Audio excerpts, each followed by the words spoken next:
Sí, yo creo que es un poco un discurso un poco repetido, es confirmar un poco las sensaciones que tuvimos el otro día.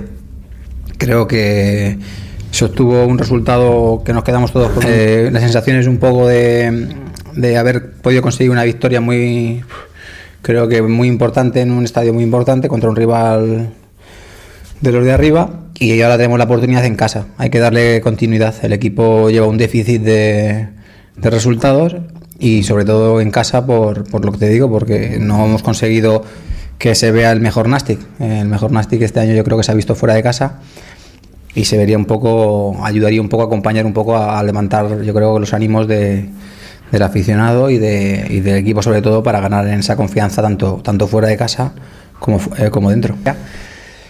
Sobre todo el equipo, yo creo que lo que tiene es eso, sensaciones de encontrarse a sí mismo, y a partir de ahí podemos conseguir algunas cosas. Evidentemente en segunda división estamos viendo todos los días que los resultados son muy complicados de predecir, ¿no?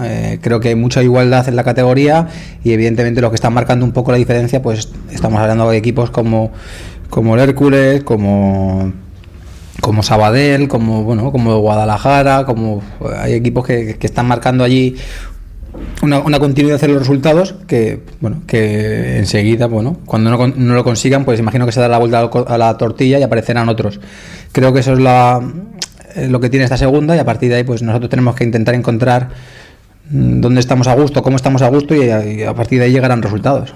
Si alguien me plantea qué quieres hacer el sábado, evidentemente creo que la respuesta es clara. Quiero ganar, quiero llevarme los 3 puntos, pero también tengo claro que cuantas más opciones tengo de conseguir estos 3 puntos es obteniendo una buena imagen y un buen planteamiento de lo que es el equipo, ¿no?